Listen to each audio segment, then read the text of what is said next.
One of the most important resources on the planet is water, and that also holds true for your farm or your homestead. And until we started a garden and started some crops in the back and also an orchard, we didn't realize how much water we would actually go through. When we dug our first well and we weren't able to get clean water, and they came back and put a screen on it, and we still couldn't get clean water, and they had to dig a second well up the hill.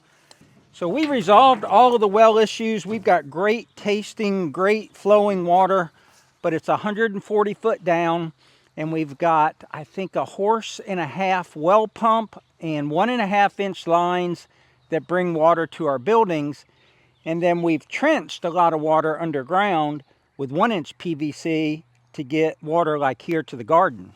But what we don't have is water every place that we need it.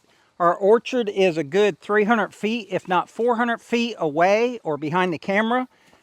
And that will be expensive to trench a line there. And then also the 1 acre field in the back of Piney Grove is through those trees there.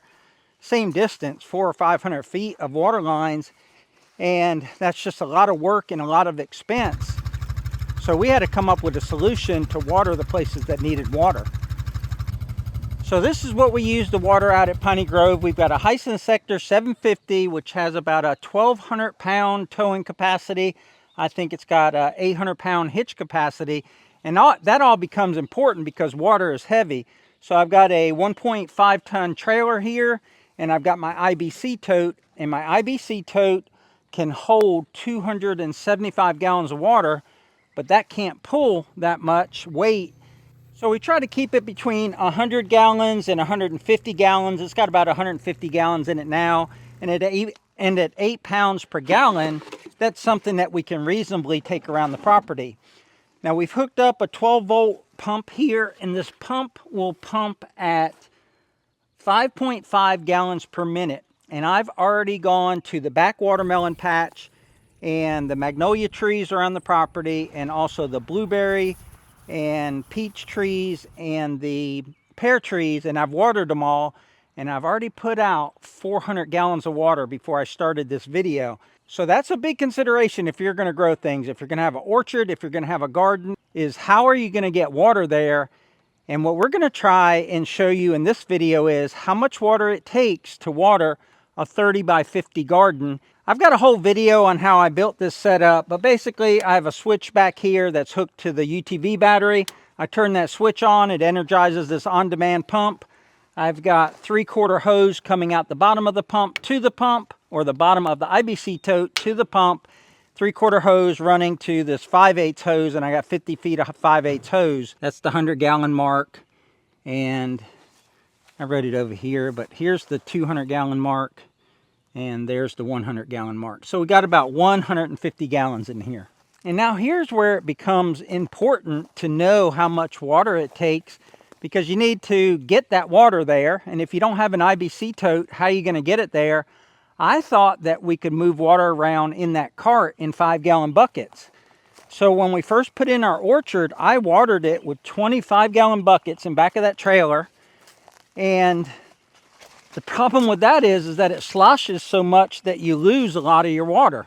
So that's not a very effective or efficient way to water. So this way, I don't waste any water. I put it right here in the hole where the plant is growing, and I fill up that hole until it starts coming out over top of the plastic. And then I move down to the next one. And I want to soak it as much as possible. We don't have great soil here in Florida. We have a lot of sand, but also clay. So sometimes if you get too much clay, you're going to have to wait for it to soak in.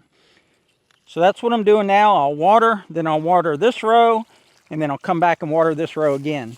I've got it sitting in one of the raised beds with onions, and I'll let you hear the pump running. It's got a filter on it right there. Nice quiet pump, hooked electrically to the battery on the UTV. So we get a lot of rainfall here in Florida, but the problem is you get a lot of it all at once, usually through tropical storms in the summer.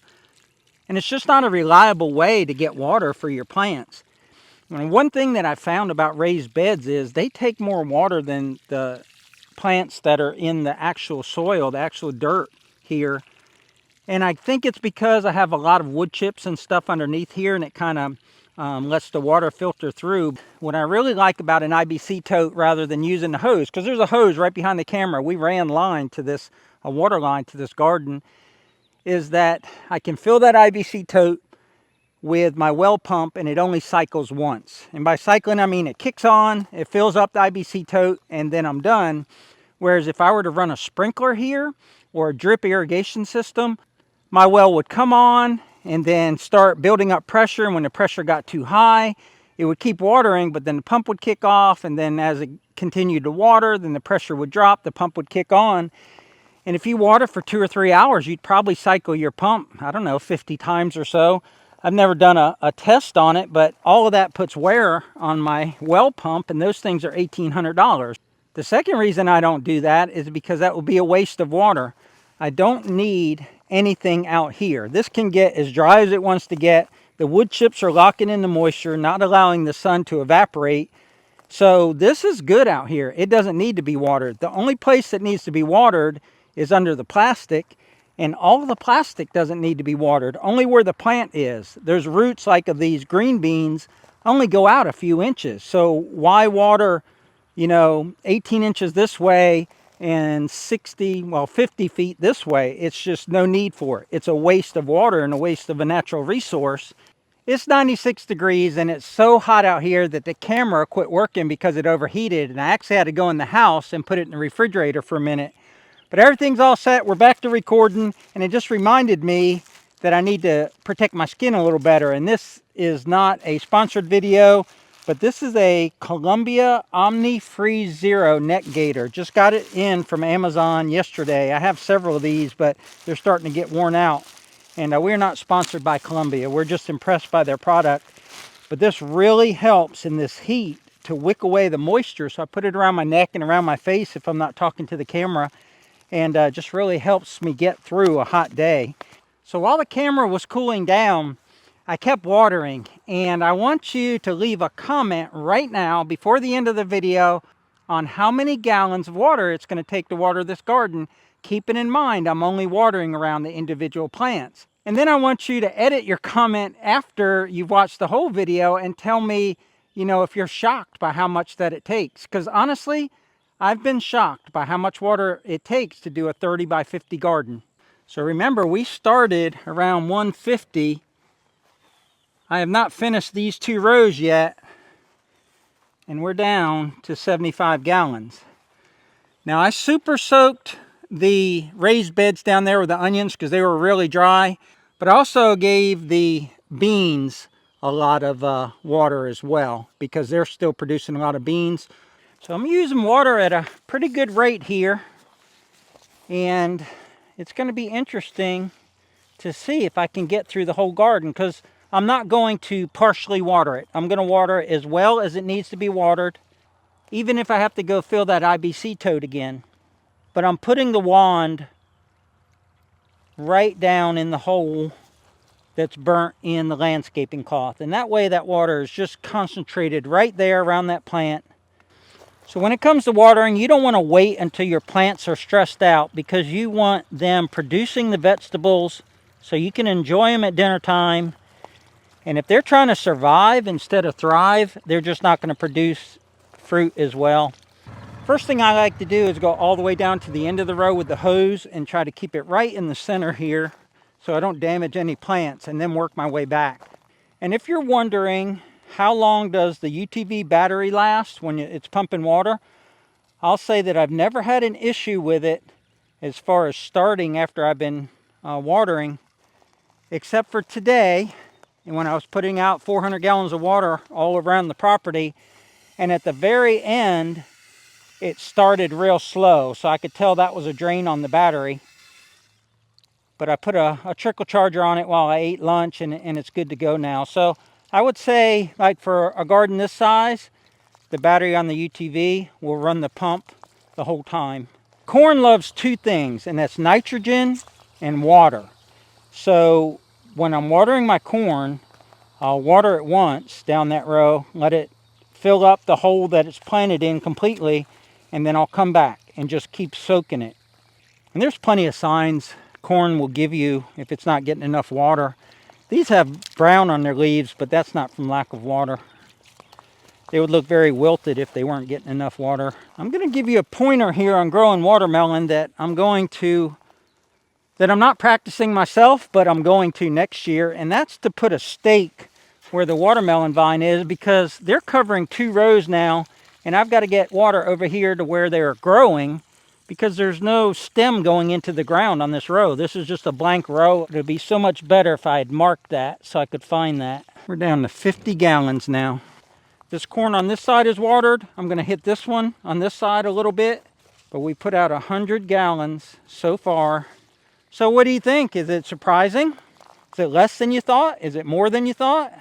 But look at that. We had some tomatoes, or 1 tomato in our salad last night from the garden, and the flavor was just outstanding. Just blows away anything you can buy in a grocery store.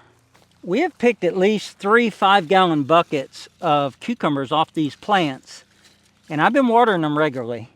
But even so, this is a sign of a cucumber that hasn't had enough water.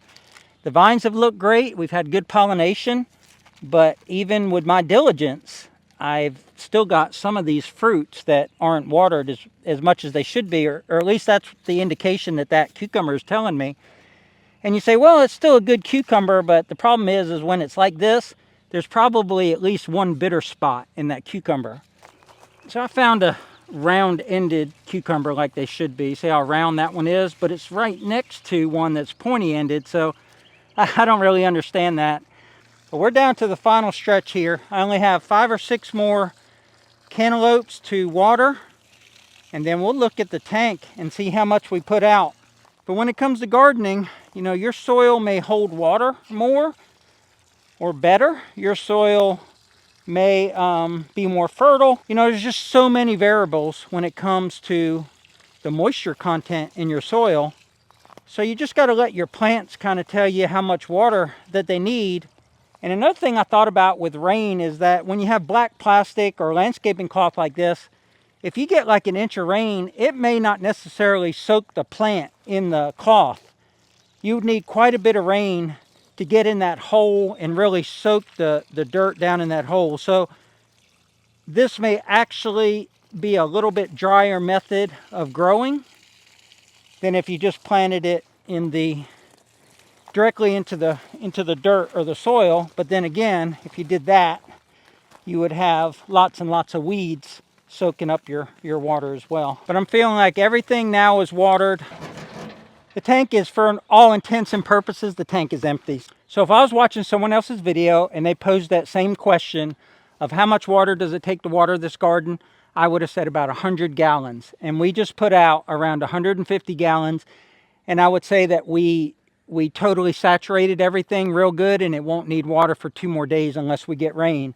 So leave a comment down below, update your comments. There really is no right or wrong answer. We're all learning here, and we just want to present information and show how we water our garden and how we get water on different places of our property, not just our garden, but all the way over there at that tree line where our orchard is. But that's going to wrap it up. So until next time, remember, life's short. Get you one of these IBC totes and tractor hard. And also check out these 2 videos right here. They're totally awesome.